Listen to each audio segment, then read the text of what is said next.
नमस्कार दोस्तों। आज मैं आपको बताने जा रहा हूँ एयर इंडिया 171 की फ़्लाइट पे क्या हुआ था। मैंने अभी ये ट्रेजेडी को हुए 2 हफ्तों से ज़्यादा हो चुके हैं और काफ़ी लोग उसे भुला भी चुके हैं। पर इस वारदात के होने के बाद ऑफिशियली कोई भी इंफॉर्मेशन बाहर नहीं आई है। और इतने सारे दिन होने के बाद भी मैंने जो भी यूट्यूब वीडियोस देखे हैं या फिर न्यूज़ आर्टिकल्स पढ़े हैं, ग्राउंड रिपोर्ट्स पढ़े, उसमें कहीं पे भी ये एग्जैक्टली नहीं बताया गया कि क्या हुआ था। चूँकि ऑफिशियल रिपोर्ट नहीं आई है, मैं आपको बताने जा रहा हूँ कि इसमें एग्जैक्टली ट्रेजेडी में क्या हुआ था। मैं अहमदाबाद से ही हूँ और मैंने वही कैंपस में पढ़ाई की है जहाँ पे ये प्लेन क्रैश हुआ था। तो आइए देखते हैं क्या हुआ था उस दिन।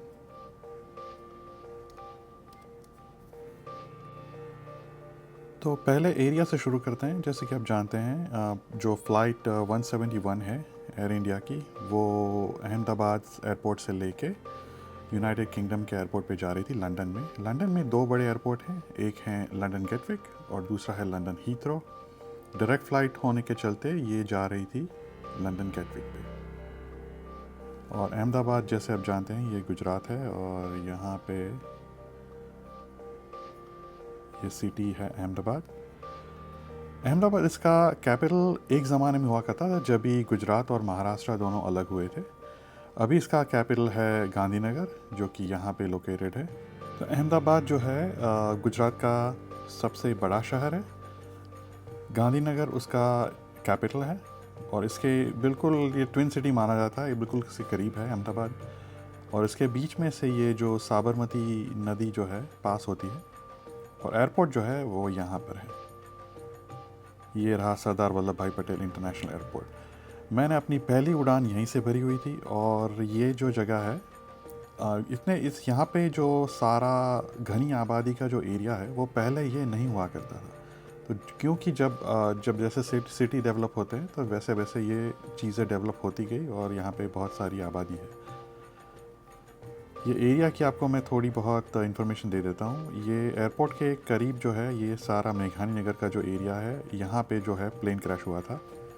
ये सिविल हॉस्पिटल है, वो स्टेट का सबसे बड़ा हॉस्पिटल है, 1200 बेड का। और इस पे बहुत सारे लोग यहाँ पे हर टाइम पे होते हैं, क्योंकि यहाँ पे सिर्फ हॉस्पिटल ही नहीं है, उसके पेशेंट और उसके रिश्तेदार नहीं होते हैं।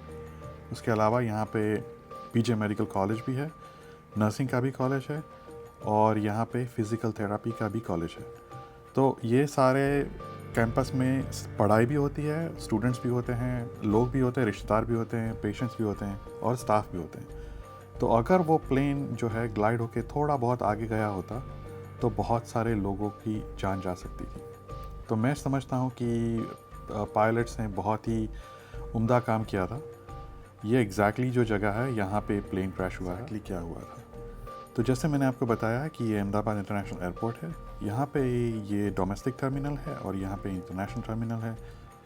ये गुजरात का मेन एयरपोर्ट है। तो अगर आप मतलब कहीं पे भी जा रहे हैं तो यहीं से ही जाते हैं, क्योंकि बहुत सारे एयरपोर्ट जो दूसरे हैं, बड़ौदा का एयरपोर्ट है या फिर सूरत का एयरपोर्ट है या फिर दूसरे और राजकोट वगैरह और भी एयरपोर्ट जो है, वहाँ पे आप इंटरनेशनल फ़्लाइट नहीं आती है। अगर आप सूरत से जा रहे हैं तो आपके पास 2 ऑप्शन होते हैं। यहाँ पे इधर अहमदाबाद पे लैंड होना, या फिर जो 6 घंटे का ड्राइव है, या फिर आप मुंबई चले जाते हैं तो मुंबई से वो भी सेम ही डिस्टेंस है। तो लगभग सभी लोग जो गुजरात से जाते हैं वो यही एयरपोर्ट का इस्तेमाल करते हैं। यहाँ से सारी इंटरनेशनल फ़्लाइट जो गुजरात से जाती है वो यहीं से होके जाती है, और या फिर डोमेस्टिक भी जो मेजर फ़्लाइट है वो यहीं होके जाती है। 12 जून को 1:38 पर यहाँ से एयर इंडिया की फ़्लाइट 171 निकल के ये रनवे 23 है यहाँ से लेके वो इस ओर उड़ान भरना शुरू करती है। और यहाँ पे तकरीबन जाके वो जस्ट 138 पे ही वो टेक ऑफ किया था और 30 सेकंड के अराउंड वो अपना आल्टीट्यूड लूज़ करने लगती है। उसकी वजह मैं बाद में डिस्कस करूँगा। पर यहाँ पे वो अल्टीट्यूड लूज़ करना शुरू कर देती है और फिर यहाँ पे वो प्लेन जो है नीचे जाना शुरू कर देता है और नीचे जाते जाते यहाँ पे ये एरिया में जाके एग्जैक्टली यहाँ पे क्रैश कर जाता है। तो मैं ये जो है वीडियो जब भी एडिट मैं करूँगा, मैं स्क्रिप्ट नहीं लिखी है इस वीडियो की, पर मैं जब भी एडिट करूँगा तभी मैं साइड में जो है आपको जो भी विजुअल्स अवेलेबल है फ्री या सोशल मीडिया पे वो मैं लगा के देखूँगा, तो आपको भी थोड़ा समझ में आएगा कि क्या हुआ था उस दिन। ये जो एरिया है और वो टाइम ऑफ इवेंट्स क्या है वो आपको बताने की कोशिश कर रहा हूँ मैं। तो यहाँ पे जाके वो फ़्लाइट एग्जैक्टली क्रैश हुई थी ना। अगर वो जैसे कि फ़्लाइट में ये होता है कि जब भी एयरलाइन में कुछ भी गड़बड़ होती है तो प्लेन जो होता है वो ग्लाइड करता है। दूसरी जो जैसे हेलीकॉप्टर हो गया या बलून हो गया, तो वो जब भी क्रैश करते हैं तो वो एग्जैक्टली ग्लाइड नहीं कर सकते, तो वो नीचे चले जाते हैं, तो सीधा वो नीचे गिर जाते हैं। प्लेन जो ऐसी चीज़ है कि अगर वो उसका पावर फेल भी हो गया एक बार टेक ऑफ करने के बाद, तो आपको उसको थोड़े बहुत वक्त के लिए ग्लाइड कर सकते हैं। अभी ये केस में ये हुआ था कि प्लेन जो है ये एरिया पे क्रैश हुआ था। जब भी ये एरिया को थोड़ा समझ लेते हैं, तो ये जो है हॉस्टल है, ये भी हॉस्टल है और ये भी रेसिडेंसीज है। यहाँ पे जो है national institute of occupational health है, यहाँ पे आर्मी हॉस्पिटल है ये जगह पे, और ये खाली एरिया था। तो मैं समझ रहा हूँ कि कैप्टन जो है सुमित सबरवाल और फर्स्ट ऑफिसर क्लाइव कुंदर, जो वो कोशिश कर रहे थे कि उसको ऐसी जगह पे लैंड या क्रैश किया जाए कि कम से कम डैमेज हो। तो प्लेन वैसे तो ऐसा तो है नहीं कि कार के जैसे आप उसको लेफ़्ट या राइट मोड़ सकते हैं एकदम से और स्टॉप कर सकते हैं कहीं पे। तो उन्होंने अपना बेस्ट पॉसिबल एफर्ट लगा के ऐसी जगह पे उसको क्रैश किया कि कम से कम डैमेज हो। तो उसी जब 1:38 PM को जब ये फ़्लाइट ने उड़ान भरी थी, तभी उसी वक्त पे तकरीबन 30 सेकंड्स की फ़्लाइट के बाद वो यहाँ पे प्लेन जो है वो आता है और उसकी जो टेल होती है, जो टेल यहाँ पे जो है क्रैश कर जाती है। तो उसका पीछे का हिस्सा अभी जो है, इसका नोज़ जो है, आगे का हिस्सा जो है अभी भी ऊपर है, क्योंकि फ़्लाइट वो उनको ग्लाइड करने की, उड़ाने की अभी भी कोशिश कर रहे हैं। तो पावर फेल होने की वजह से या कुछ भी जो भी वजह रही होगी, तो उसकी वजह से इसका पीछे का टेल का जो हिस्सा है यहाँ पे टकरा जाता है ना। ये जो हॉस्टल है यहाँ पे ऊपर की ओर जो है उसका लॉज है, मेस है। और ये जो अतुल्यम जो ये दूसरा जो बिल्डिंग है, यहाँ पे जो नए बने हुए डॉक्टर्स हैं, रेसिडेंट्स जिन्होंने अभी मेडिकल की पढ़ाई जब पूरी की हुई है, वो यहाँ पे रहते हैं। और ये अतुल्यम 1, 2, 3 और 4 बिल्डिंग है। यहाँ पे वो डॉक्टर रह रहे हैं जो अपने पीजी की पढ़ाई कर रहे हैं, अपनी आगे की, वो डॉक्टर्स ऑलरेडी बन चुके हैं। तो सभी लोग का खाना यहाँ पे ऊपर के मंजिला पे हो रहा था। तो यहाँ पे जब भी ये प्लेन क्रैश होता है, तो उसके टेल का जो हिस्सा है यहाँ पे अटक जाता है और यहाँ से अटक के वो टूट जाता है।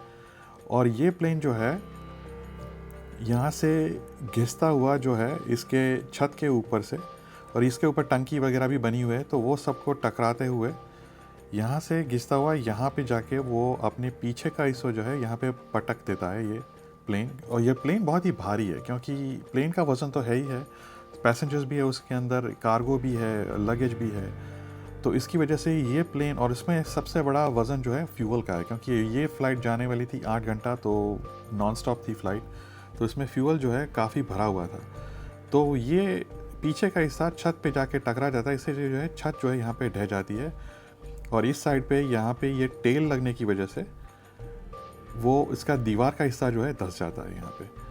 तो इसके बाद जो है ये आप जैसे तस्वीरों में देख सकते हैं, यहाँ पे जो है प्लेन जो है यहाँ पे पीछे का हिस्सा ये अंदर से दिखाई दे रहा है, ये पीछे का हिस्सा यहाँ से ढह गया है। तो ये जो है दीवार गिरने की वजह से भी बहुत सारे लोगों की जान गई थी। ये प्लेन जो है बहुत ही तेज़ जा रहा था, ये जा रहा था तकरीबन 322 किलोमीटर प्रति घंटे की रफ्तार से।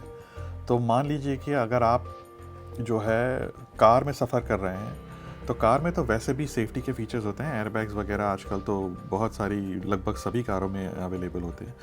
तो प्लेन में समझिए कि एयरबैग्स वगैरह नहीं है, सिर्फ वो स्पीड में जा रहा है। 322 की स्पीड तो कार जाती भी नहीं है।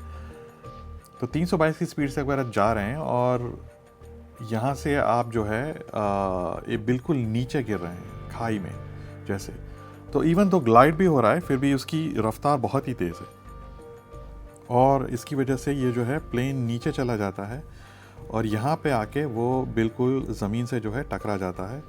और उसके जो विंग्स जो है यहाँ पे क्लिप हो जाते हैं। यहाँ पे ये जो है दीवार है, ये जो लाइन दिखाई दे रही है वो एक्चुअल में दीवार है। तो ये दीवार और यहाँ पे भी कुछ कैबिन जैसा बना हुआ था, और ये जो है दीवार का ये बिल्डिंग का जो ये हिस्सा है, यहाँ पे जाके प्लेन के विंग टकरा जाते हैं। तो इसकी वजह से अभी जब ये जो इम्पैक्ट होता है ज़मीन पे, इसकी वजह से बड़ा सा ब्लास्ट होता है, क्योंकि सारा जो फ्यूल है उसके विंग्स में होता है। तो ये विंग्स में जो है सारा फ्यूल, और वो स्पीड भी उसकी बहुत ज़्यादा है, और टकराने की वजह से इसमें जो है ब्लास्ट हो जाता है।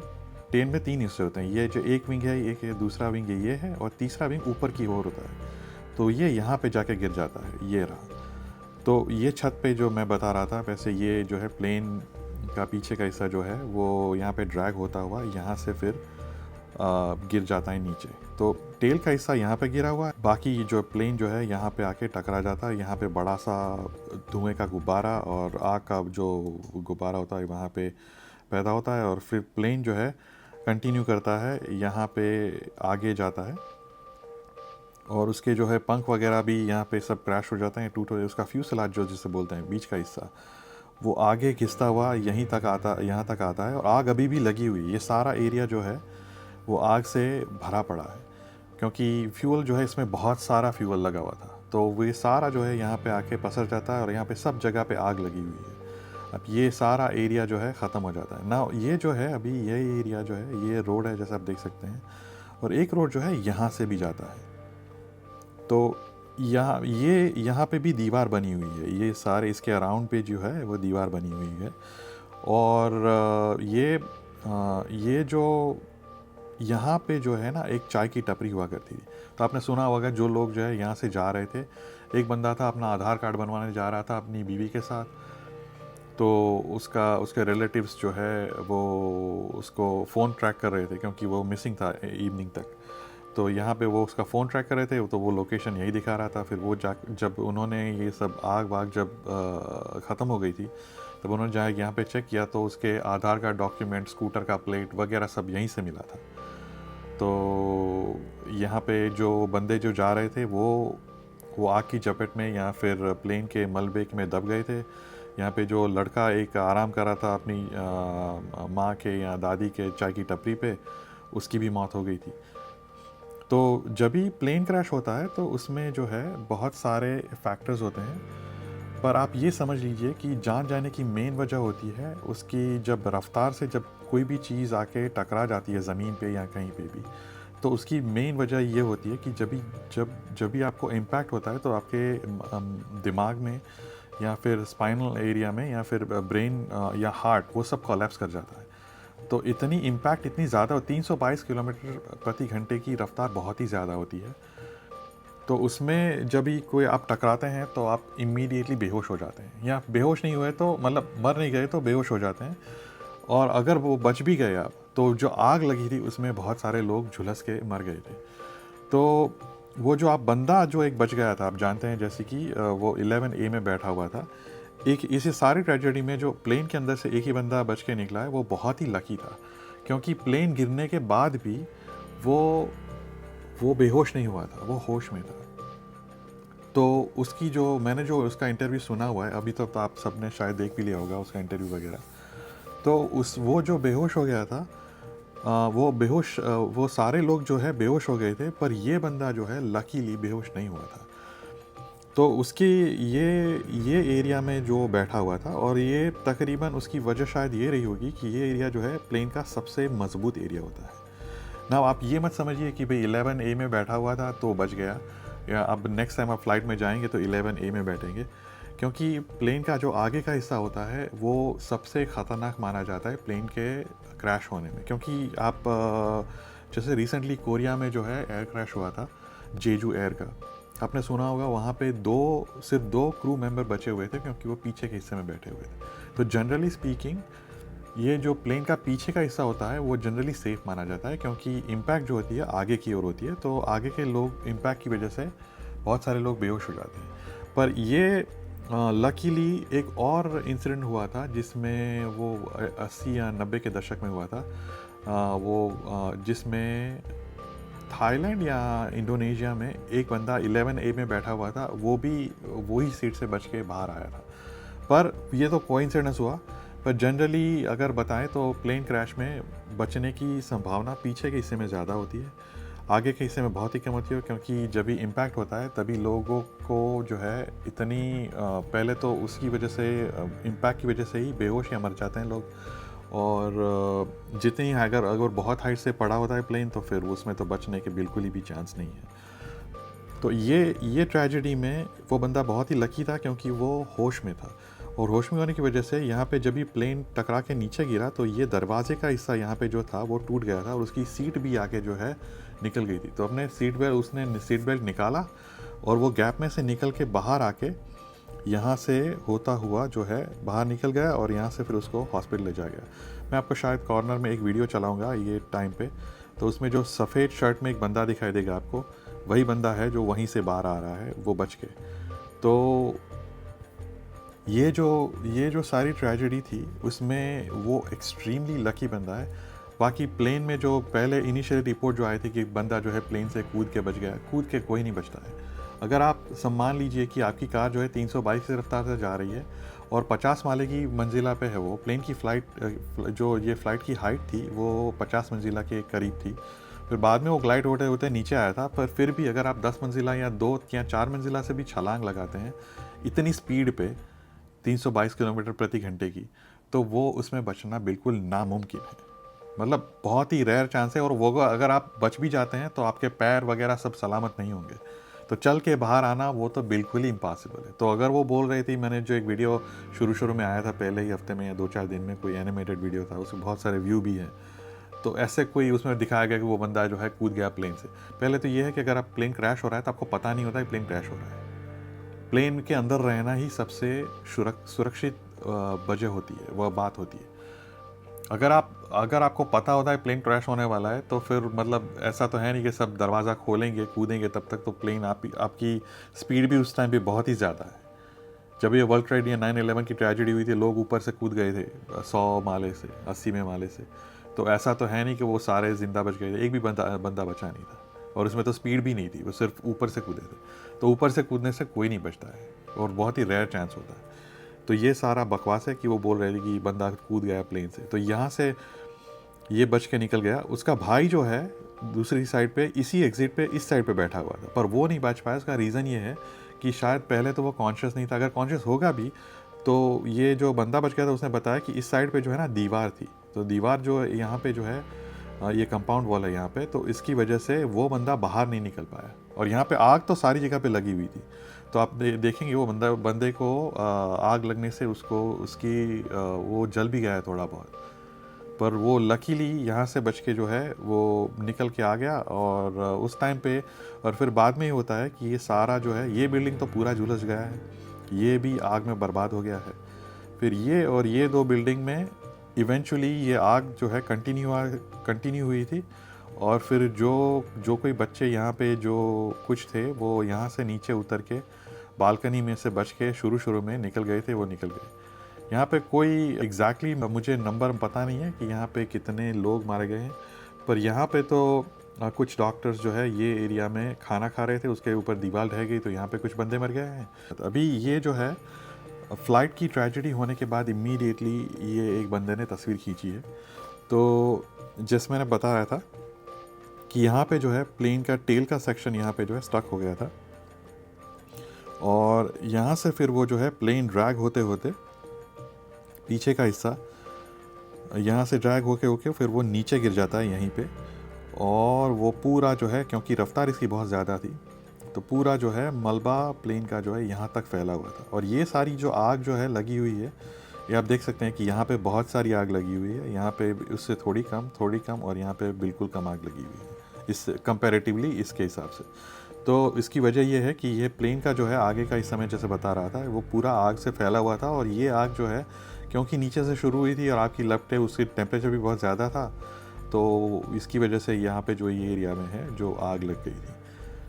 और ये पीछे का टेल का सेक्शन में जो आपको बता रहा था, ऊपर का प्लेन का हिस्सा वो यहाँ पे जाके गिर रहा था।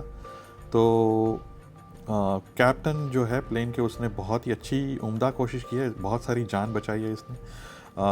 जैसे आप देख सकते हैं ये खाली बिल्कुल हिस्से में उसने प्लेन को टारगेट किया है, तो वो तकरीबन ये मतलब पीछे का हिस्सा वो यहाँ पे टच हो गया, और क्योंकि प्लेन ऐसी आपको कोई भी चीज़ क्रैश के लिए तैयार नहीं कर सकती है, तो उन्होंने बहुत ही बढ़िया कोशिश की है कि खाली से खाली जगह पे प्लेन को क्रैश किया जाए।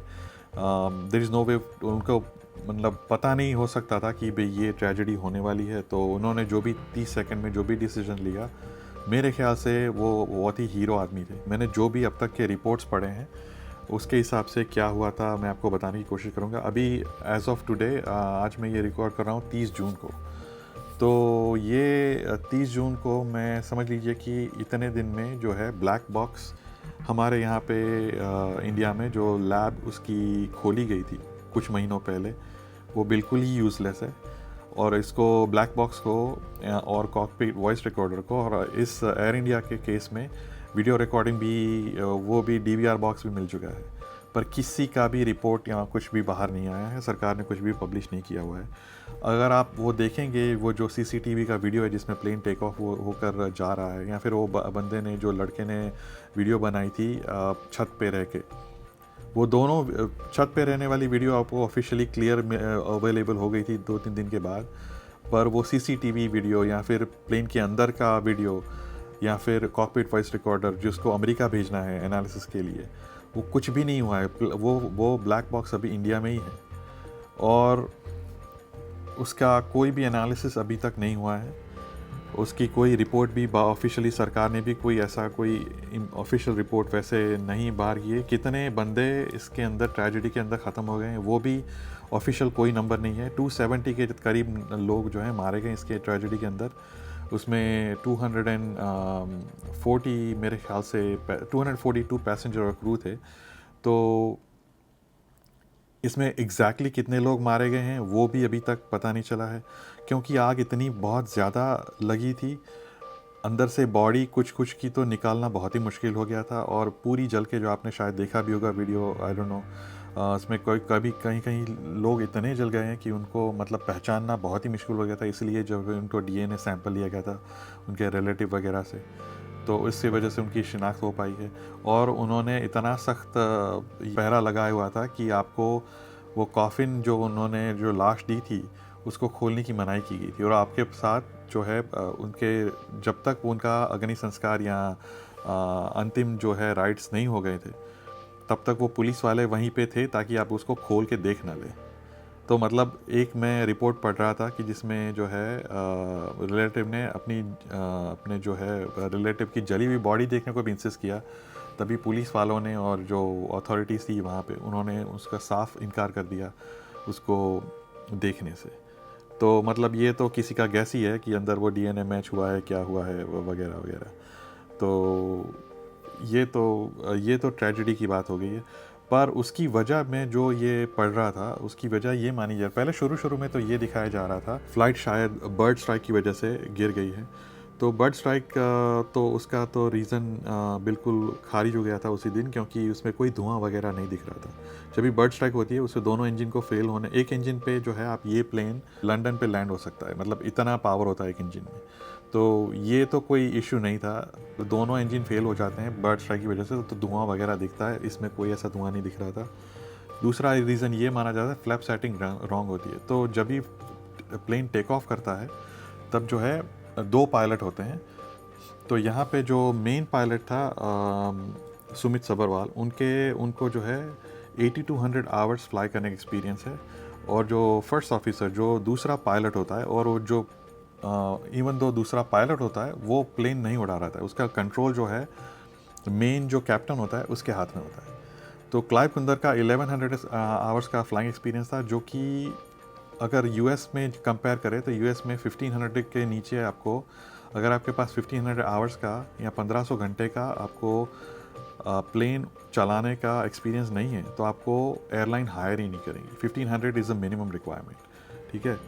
तो पर ये इंडिया में जो है बहुत सारे रेगुलेशंस बहुत कम है, जैसे कि अमेरिकन जो एयरलाइंस है उसमें प्लेन में आप वीडियो रिकॉर्ड कॉकपिट में यूनियन ने उसके जो पायलट या वगैरह यूनियन था उन्होंने उसका बहुत ही विरोध किया था।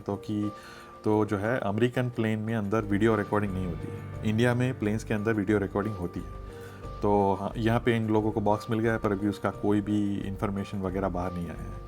ये भी हो सकता है कि आग की वजह से शायद वो डैमेज हो गया है, पर ये कोई ऑफिशियल इन्फॉर्मेशन अभी तक कुछ भी बाहर नहीं आई। जब प्लेन टेक ऑफ होता है तब जो है पायलट जो होता है, कैप्टन जिसके हाथ में कंट्रोल्स होते हैं, वो बोलता है कि अभी लैंडिंग गियर को उठा लो, दूसरे फर्स्ट ऑफिस को। ये फ़्लाइट के अंदर 171 जो बोइंग का 737 मैक्स 8 एयरक्राफ्ट है, 11 या 15 साल पुराना था। तो फर्स्ट ऑफिसर ने उनको जो है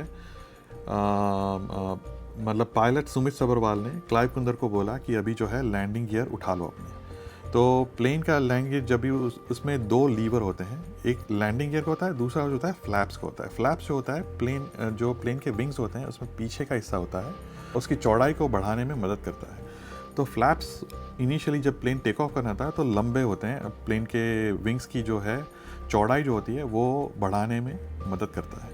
इसकी वजह से ये होता है कि प्लेन में जो है हवा का दबाव, जो उनके पंख जो होते हैं उसके नीचे हवा का दबाव जो है नीचे की ओर ज़्यादा होता है और ऊपर की ओर कम होता है। और फिर बाद में जब प्लेन जो है ऊपर उड़ने का जब टेक ऑफ कर जाता है तभी इमीडिएटली उसको जो है लैंडिंग गियर उसके बंद करने होते हैं और फिर फ्लैप्स को जो है उसको सेटिंग्स चेंज करनी होती है। तो शुरू में ये माना गया था कि पायलट जो है फर्स्ट ऑफिसर क्लाइव कुंदर ने गलती से फ्लैप्स का सेटिंग चेंज करके अलग कर दिया था, जो लैंडिंग के टाइम होना चाहिए था। तो उसकी वजह से शायद फ़्लाइट जो है नीचे चली गई थी।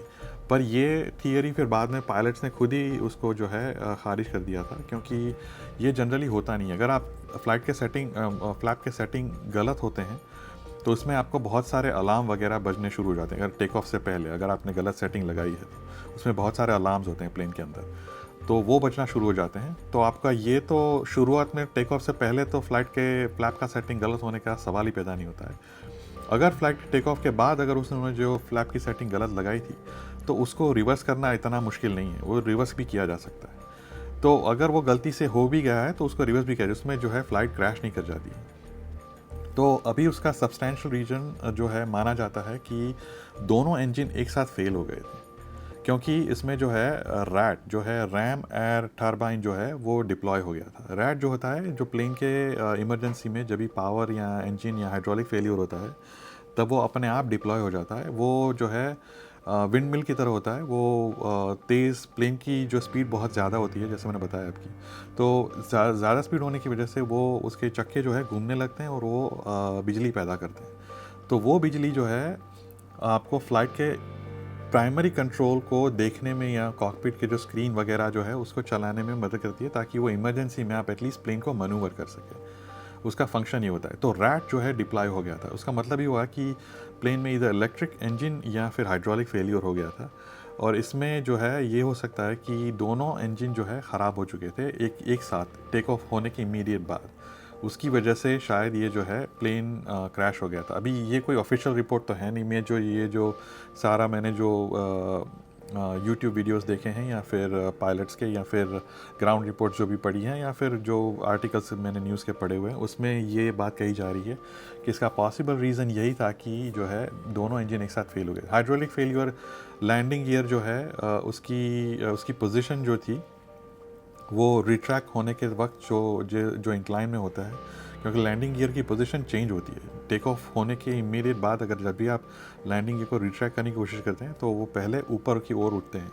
तो प्लेन के जो वीडियोस हैं जो दो, उसमें साफ दिखाई दे रहा है कि प्लेन जो है वो लैंडिंग गियर अंदर जब प्लेन के अंदर चले जाते हैं उस पोजीशन में ऑलरेडी वो थे, तो ताकि वो प्लेन के लैंडिंग गियर का तो इशू शायद नहीं होगा, और इलेक्ट्रिक फेलियर या फिर इंजन फेलियर हो सकता है।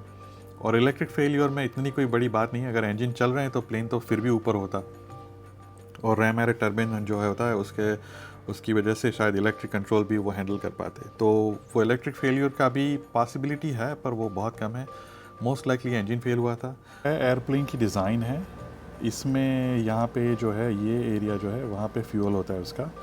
तो एक थियरी ये बताई जा रही है कि क्योंकि इतनी बहुत ज़्यादा गर्मी थी उसकी वजह से जो है प्लेन में जो फ्यूल था उसका जो भाप बन गया था, और उसकी वजह से इंजन्स को फ्यूल पहुंच नहीं रहा था, तो उसकी वजह से इंजन्स फेल हो गए थे। दूसरी थियरी ये भी है कि फ्यूल कंटामिनेशन हो गया था। कंटामिनेशन का मतलब ये उसमें कोई धूल मिट्टी चली गई है या फिर वो उसमें पानी चला गया है या ऐसा कुछ हुआ है।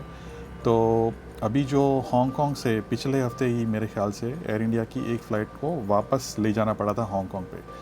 तो वो जो फ़्लाइट में था उसमें फ्यूल फ़िल्टर का एरर दिखा रहा था और उसकी वजह से, हालांकि वो एक इंजन में दिखा रहा था, तो वो उसकी वजह से फ़्लाइट को वापस जाके एयरपोर्ट पे लैंड कराया गया। तो ये एक वजह भी हो सकती है इसमें फ्यूल कंटामिनेशन, जिसकी वजह से दोनों इंजन जो है फेल हो चुके हैं। और कुछ इनिशियल कुछ पायलट्स का ये भी मानना है कि इसमें जो 3 हिस्से होते हैं टैंक के, पर इसमें जो मिडल का जो हिस्सा होता है वही मेन टैंक से शुरुआत में जब भी टेक ऑफ के वक्त या पहले 3-3.5 घंटे यहीं से फ्यूल सप्लाई होता है। तो उसमें अगर कुछ कंटामिनेशन हो गया है या उसमें कुछ ख़राबी आ गई है, उसकी उसकी क्वालिटी ठीक नहीं है, तो उसकी वजह से दोनों इंजन फेल कर सकते हैं एक साथ। और उसमें जनरली ये होता है कि ये इस साइड वाले विंग में से और इस साइड वाले विंग में से दोनों ओर से फ्यूल अलग अलग इंजन को रीराउट होता है। तो अगर एक इंजन फेल भी हो जाता है तो उससे जो है दूसरा इंजन चल सकता है, पर शुरुआत में ये नहीं होता है। तो एक वजह, ये मेन जो वजह बताई जा रही है कि दोनों इंजन फेल हो गए थे, वो उसकी वजह शायद ये फ्यूल कंटामिनेशन या वेपर लॉक भी हो सकता है। और जैसे कि बहुत सारी रिपोर्ट बाहर आई हैं कि एयर इंडिया ने अब उसके प्लेन के रख रखाव में बहुत ही डीले की हुई थी। ये प्लेन पुराने तो थे ही, पर वो जो है कभी कभी उसके मेंटेनेंस में डिले हुई थी। उसकी वजह से DGCA ने उसके ऊपर फ़ाइन भी किया हुआ है, 30-40 लाख या अप टू 1 करोड़ का भी किया हुआ है, ऐसे मैंने रिपोर्ट पढ़े हुए हैं। शायद मैं, अगर आपको क्लिपिंग होगी कहीं तो मैं या फिर लिंक जो है डिस्क्रिप्शन में दे दूँगा, जो आप न्यूज़ आर्टिकल अपने आप ही पढ़ सकते हैं। तो ये रख रखाव में उन लोगों ने बहुत ही मतलब ये कोई अंदर की बात नहीं है कि सीट फटी हुई है या फिर एंटरटेनमेंट सिस्टम नहीं चल रहा है, इसकी बात नहीं हो रही है। ये बात हो रही है इंजन या उसके प्लेन के जो कंपोनेंट्स हैं उसके ही रख रखाव की बात है। जो टूल्स हैं उसको भी कैलिब्रेट नहीं किया गया। मतलब अगर आपको छोटा स्क्रू खोलना है, तो ये मैं एग्जांपल दे रहा हूँ, अगर छोटा स्क्रू खोलना है और उसके लिए आपके पास छोटा स्क्रू ड्राइवर है ही नहीं, उसके पास आप बड़ा स्क्रू ड्राइवर इस्तेमाल कर रहे हैं, तो ये सब टूल्स वगैरह जो है उसको भी कैलिब्रेट करना होता है प्लेन के। वो उन लोगों ने बिल्कुल नहीं किया हुआ था। तो ये रख रखाव में जो है बड़ी ही उन लोगों ने लापरवाही बरती थी एयर इंडिया वालों ने, और ये अभी सब सारे रिपोर्ट जो है बाहर आ रहे हैं। तो मैं तो कभी एयर इंडिया में फ्लाई सिर्फ एक बार किया था, वो भी काफ़ी 20 साल पहले। तो एयर इंडिया में मैं फ़्लाई नहीं करता हूँ। मैंने इतने साल में बहुत सारी फ़्लाइट ले चुका हूँ। मैं जब भी इंडिया ट्रैवल करता हूँ तो मैं मिडल ईस्टर्न की कोई एयरलाइन ले लेता हूँ, जैसे कि एमिरेट्स हैं, कतर वगैरह वगैरह। एयर इंडिया मैं खुद प्रीफर नहीं करता हूँ। उसकी वजह ये रख रखाव वगैरह, मतलब फैसिलिटी फ़ीचर तो है ही है, पर उसके अलावा भी जो है आपने सुना होगा कि जो है उनका प्लेन के अंदर का भी सर्विस ठीक नहीं है। अभी जो है एक फ़्लाइट जो है बिल्कुल चोक हो गई थी, लोगों ने जो है बिल्कुल टॉयलेट उसके फ्लड हो गए थे, तो फ़्लाइट जो है अभी कुछ ही महीनों पहले उसको वापस ले जाना पड़ा था। तो ये सब इशू तो है ही। मतलब जब भी टाटा ने एयर इंडिया को टेक ओवर किया तभी मुझे लगा था कि शायद टाटा बीइंग टाटा, वो अपने कुछ अच्छा काम करेंगे। ये ट्रेजेडी बहुत ही सबसे बड़ी ट्रेजेडी है इंडिया की, और मैं समझता हूँ कि सरकार को इसमें जल्द से जल्द सारी इन्फॉर्मेशन को डिकोड करके उसको जो है पब्लिक के सामने रखना चाहिए, क्योंकि ये गलती से अगर जो भी इसमें कुछ हुआ है, जो भी रीज़न रहे होंगे, उससे जो है फ्यूचर में बहुत सारी जानें बचाई जा सकती है। मतलब जैसे कि आप जानते हैं कि बोइंग का जो है पिछले वो 2018 में या उसमें जो 2 फ्लाइट जो क्रैश हुई थी, एक इथियोपियन एयर और 787 मैक्स वाली, उसमें जो भी एमका सिस्टम थी जो प्लेन को इलेक्ट्रॉनिक कंट्रोल लेके ऊपर से नीचे लाती थी, वो उसमें एक गलती थी, तो उसको इमीडिएटली फिक्स किया गया था प्लेन ग्राउंड होने के बाद। तो ऐसी अगर कोई गलती है प्लेन के अंदर, बोइंग की गलती है, तो उसको भी जो है रेक्टिफाई करना चाहिए। इसके लिए जो है इम्पॉर्टेंट है कि ये सारी इन्फॉर्मेशन जो है गवर्नमेंट की ओर से बाहर आनी चाहिए। और मैं सरकार से, या अगर आपके अगर MP वगैरह हैं, उनसे अगर आप कह भी सकते हैं कि अगर ऐसी कोई ट्रेजेडी है, क्योंकि अब जैसे आप जानते हैं कि इंडिया में आजकल सभी लोग जो है अब बहुत सारे ट्रैवल कर चुके हैं या करने वाले हैं, तो ये एविएशन के लिए अच्छी बात नहीं है, स्पेशली इंडियन एविएशन के लिए, क्योंकि इंडिया जो है ऐसी जगह पे लोकेटेड है, हम जो है दुनिया का हब बन सकते हैं, जो वेस्टर्न सारी फ्लाइट को ईस्ट साइड से कनेक्ट कर सकते हैं। अभी ये जो है वो काम मिडल ईस्ट कर रहा है, तो वो काम हम भी कर सकते हैं। तो इससे अच्छा है कि ये सब हमारे रेपुटेशन पे ऐसे दाग लगने से अच्छा है कि हम जो है सारी इन्फॉर्मेशन ट्रांसपेरेंटली सबको बताए क्या हुआ था। और अगर आपको ये वीडियो अच्छी लगी तो प्लीज़ उसको लाइक करिए, शेयर करिए। मैंने इस वीडियो के लिए बहुत सारी रिसर्च की हुई है, तो अगर आपके कुछ सवाल है तो आप बताइए मुझे, मैं उसको जवाब देने की कोशिश करूँगा। अगर कोई नई अपडेट आती है सिग्निफिकेंट तो मैं उसको पब्लिश करने की कोशिश करूँगा। मैं अपनी चैनल पे जनरली ट्रैवल, टेक्नोलॉजी और ऑटो मोबाइल की वीडियो चलाता हूँ। अगर आपको मेरी चैनल पसंद आई तो please subscribe. Thank you for watching.